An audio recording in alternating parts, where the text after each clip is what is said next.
Persalinan adalah salah satu peristiwa penting dan bersejarah yang dialami oleh seluruh wanita. Persalinan juga disebut sebagai saat-saat yang berat dalam hidup. Mengapa demikian?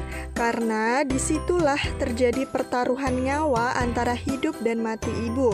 Rasa cemas, panik, disertai ketakutan yang tinggi, ketidakpastian ditambah sakit yang luar biasa timbul menjelang proses kelahiran. Rasa ini timbul akibat kekhawatiran yang muncul akan proses persalinan yang dialami ibu dengan calon bayinya nanti. Persalinan sendiri merupakan proses mengeluarkan janin dari rahim sampai janin turun ke jalan lahir. Kehamilan cukup bulan yaitu sekitar 37 sampai 42 minggu. Beberapa perubahan atau gangguan psikologis selama masa persalinan yaitu: yang pertama, kecemasan. Ibu hamil yang menantikan proses kelahirannya, apalagi yang pertama kali, biasanya akan mulai gugup dan cemas. Ia tidak berhenti memikirkan hal-hal yang menurutnya berbahaya. Tentu saja, apabila kecemasan ini tidak dikelola dengan baik, maka kondisi psikis ibu tersebut akan semakin memburuk.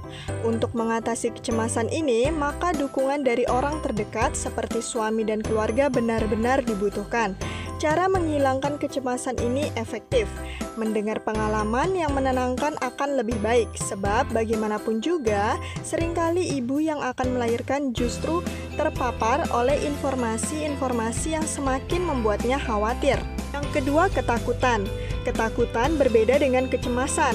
Kecemasan merupakan suatu bentuk kekhawatiran pada objek yang tidak jelas, hanya ada di pikiran dan tidak jelas bentuknya seperti apa. Sementara, ketakutan merupakan bentuk kekhawatiran pada sesuatu yang jelas objeknya. Pada masa persalinan, seorang wanita bisa saja menjadi takut pada proses persalinan normal. Ia membayangkan apakah janin yang akan dilahirkannya selamat atau tidak, atau kesakitan yang ada pada saat bersalin apakah ia sanggup jalani atau tidak. Untuk mengatasi ketakutan tersebut, maka seorang wanita perlu ditenangkan terlebih dahulu. Mendengarkan apa yang menjadi keluhannya adalah hal yang baik yang dapat dilakukan.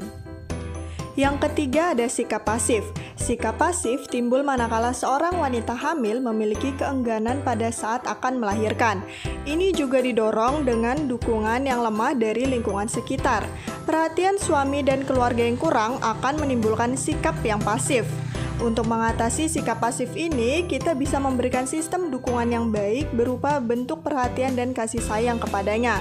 Bagaimanapun juga, hal ini akan sangat berpengaruh pada kelancaran proses persalinan nanti. Yang keempat, ada hipermaskulin. Kondisi hipermaskulin menggambarkan bagaimana seorang calon ibu merasa goyah akan keinginannya antara ingin atau tidak mempunyai anak.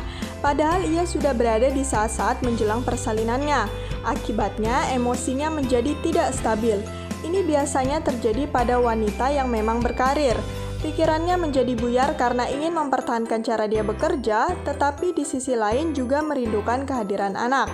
Untuk mengatasi hal ini, maka kita bisa memberikan sistem dukungan yang baik, mendengarkan keluhannya, dan sama-sama mencari penyelesaian bersama. Yang kelima, ada hiperaktif. Menjelang persalinan, seorang wanita juga bisa menjadi lebih hiperaktif karena ingin segera melaksanakan proses persalinan. Oleh karenanya, ia menjadi lebih banyak beraktivitas demi proses persalinan yang berlangsung sesegera mungkin. Untuk mengatasinya, menenangkan ibu hamil dengan cara memberikan pengertian-pengertian tentang proses persalinan. Psikologi konseling juga bisa dilakukan agar wanita menjadi lebih siap. Yang keenam, ada halusinasi hipnagonik. Pada saat akan bersalin, seorang wanita pasti akan mengalami kontraksi-kontraksi. Ada fase istirahat selama kontraksi tersebut. Seorang ibu bisa mengalami kondisi tidur semu. Disinilah terjadi kondisi halusinasi hipnagonik. Ia akan menjadi tidak tenang karena muncul pikiran yang tidak-tidak. Untuk mengatasinya, maka kita bisa tetap mempertahankan interaksi pada ibu menjelang persalinan. Adapun faktor yang mempengaruhi perubahan psikologi pada masa persalinan yaitu perubahan hormon, dukungan keluarga khususnya suami, penyesuaian diri, takut dan rasa sakit, perhatian pada estetika tubuh atau perubahan bentuk tubuh, kepribadian atau kedewasaan, khawatir terhadap janin yang dikandung, dan kondisi ekonomi. Adapun penata laksanaan mengenai gangguan psikologi dalam persalinan oleh bidan yaitu yang pertama, kegiatan konseling pada ibu melahirkan dengan mendengarkan dan memperhatikan keluhan ibu. Yang kedua, memberikan sentuhan bidan pada klien akan memberikan rasa aman dan nyaman. Memberikan informasi mengenai kemajuan persalinan yang dapat menimbulkan rasa percaya diri ibu bahwa ia dapat menyelesaikan persalinannya. Memberikan pujian pada ibu atas usaha yang dilakukannya dan memberikan ucapan selamat pada ibu atas kelahiran anaknya. Selain itu, bidan dapat mengurangi tingkat kecemasan ibu pada saat menghadapi proses persalinan dengan metode hypnobirthing. Upaya hypnobirthing ini difokuskan untuk menghilangkan sindrom ketakutan, ketegangan atau kecemasan karena hipnosis yang digunakan lebih memfokuskan pada pembentukan sugesti positif pada saat otak berada dalam kondisi tenang atau rileks.